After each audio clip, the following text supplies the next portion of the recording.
श्रावण मास माहात्म्य 8वां अध्याय। श्रावण मास में किए जाने वाले बुधगुरु व्रत का वर्णन। ईश्वर बोले, हे सनत कुमार, अब मैं समस्त पापों का नाश करने वाले बुधगुरु व्रत का वर्णन करूंगा, जिसे श्रद्धापूर्वक करके मनुष्य परम सिद्धि प्राप्त करता है। ब्रह्मा जी ने चंद्रमा को ब्राह्मणों के राजा के रूप में अभिषिक्त किया। किसी समय उसने रूप तथा यौवन से संपन्न तारा नामक गुरु पत्नी को देखा। उसकी रूप संपदा से मोहित होकर वह काम के वशीभूत हो गया और उसे उसने अपने घर में रख लिया। इस प्रकार बहुत दिन बीतने पर उसे बुध नामक एक पुत्र हुआ, जो बुद्धिमान, सौंदर्यशाली तथा सभी शुभ लक्षणों से युक्त था।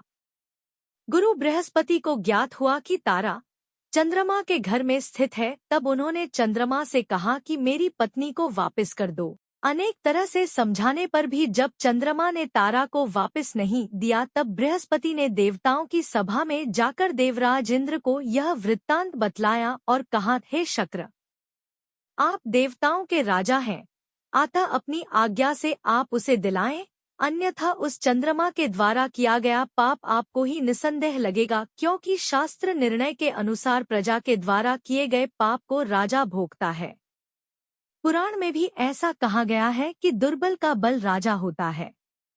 गुरु का यह वचन सुनकर चंद्रमा ने कहा, मैं आपकी आज्ञा से तारा को तो दे दूंगा, किंतु इस पुत्र को नहीं दूंगा। शास्त्र के अनुसार विचार करके देवताओं ने उस बुध को चंद्रमा को दे दिया। इसके बाद गुरु को उदास देखकर देवताओं ने उन दोनों को वर प्रदान किया, हे चंद्र, अब तुम घर जाओ, यह तुम्हारा भी पुत्र है और बृहस्पति का भी है। यह तुम्हारा पुत्र ग्रहों में प्रतिष्ठित होगा। हे सुराचार्य, आप यह दूसरा भी शुभ वर ग्रहण कीजिए कि जो बुद्धिमान व्यक्ति आप दोनों बुधगुरु का व्रत मिलाकर करेगा, उसकी संपूर्ण सिद्धि होगी। यह सत्य है, इसमें संदेह नहीं। शंकर जी के लिए अत्यंत प्रिय इस श्रावण मास के आने पर जो लोग बुधवार तथा बृहस्पतिवार को पूजन व्रत करेंगे, उन्हें सिद्धि प्राप्त होगी। इस व्रत में दही तथा भात का नैवेद्य व्रत सिद्धि में मूल हेतु है। स्थान भेद से आप दोनों की मूर्ति लिखकर पूजन करने से भिन्न भिन्न फल प्राप्त होता है। यदि कोई हिंडोले के ऊपरी स्थान पर आप दोनों की मूर्ति लिखकर पूजन करे तो वह सर्वगुण संपन्न तथा दीर्घायु पुत्र प्राप्त करेगा। यदि मनुष्य कोषागार में मूर्ति को लिखकर पूजन करता है तो उसके कोष बढ़ते हैं और वे कभी क्षय को प्राप्त नहीं होते।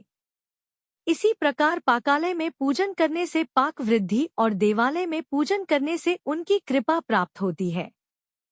शय्यागार में लिखकर पूजन करने से स्त्री का वियोग कभी नहीं होता है। धान्यागार में लिखकर पूजन करने से धान्य की वृद्धि होती है। इस प्रकार मनुष्य उन फलों को प्राप्त करता है। इस प्रकार 7 वर्ष तक करने के बाद उद्यापन करना चाहिए। उद्यापन से पहले दिन अधिवासन करके रात्रि में जागरण करना चाहिए। सुवर्ण की प्रतिमा बनाकर विधिपूर्वक 16 उपचारों से पूजन करने के पश्चात तिल, घृत, चारु और अपामार्ग तथा अश्वत्थ से युक्त समिधाओं से होम करना चाहिए। अंत में पूर्णाहुति देनी चाहिए। उसके बाद मामा व भांजे को प्रयत्नपूर्वक भोजन कराना चाहिए। इसके बाद ब्राह्मणों को तथा अन्य लोगों को भी भोजन कराना चाहिए। स्वयं भी भोजन करना चाहिए। इस विधि से 7 वर्ष तक करने पर मनुष्य सभी मनोरथों को प्राप्त कर लेता है।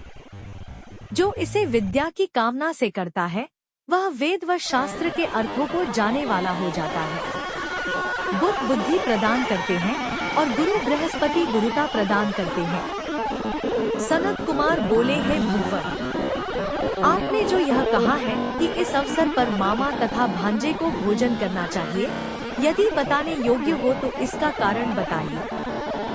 ईश्वर बोले, हे सनत कुमार, पूर्वकाल में अत्यंत दीन तथा दरिद्र कोई 2 ब्राह्मण थे। वे दोनों मामा भांजे थे। उदार पूर्ति हेतु परिश्रम पूर्वक भ्रमण करते हुए वे दोनों किसी नगर में अन्न मांगने के लिए गए थे। उन्होंने घर घर में श्रावण मास में प्रत्येक वार को उस वार का व्रत होते हुए देखा, किंतु कहीं भी बुधगुरु का व्रत नहीं देखा। तब उन्होंने बहुत देर तक परस्पर विचार किया कि सभी वारों का व्रत तो सर्वत्र दिखाई पड़ रहा है, किंतु बुधगुरु का कहीं नहीं आता। चूँकि यह व्रत अनुच्छिष्ट है, इसलिए हम दोनों को चाहिए कि इस शुभ व्रत का अनुष्ठान आदर पूर्वक करें। किंतु हे सनत कुमार, इसकी विधि न जानने के कारण वे दोनों संशय में पड़ गए। तब रात्रि में उन्हें स्वप्न में इस व्रत की विधि दृष्टोगोचर हो गई। इसके बाद उन्होंने उसकी विधि के अनुसार व्रत को किया, जिससे उन्होंने अपार संपदा प्राप्त की। प्रतिदिन उनकी संपत्ति बढ़ने लगी और सभी लोगों को ज्ञात भी हो गई। इस प्रकार 7 वर्ष तक करके वे पुत्र व पौत्र आदि से संपन्न हो गए।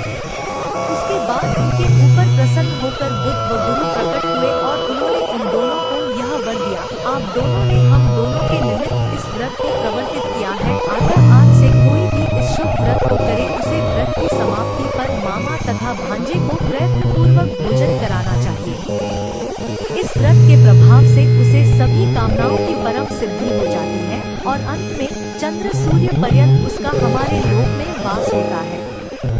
इस प्रकार श्री स्कंद पुराण के अंतर्गत ईश्वर सनत कुमार संवाद में श्रवण मास महात्म्य में बुधगुरु व्रत कथन नामक 8वां अध्याय पूर्ण हुआ।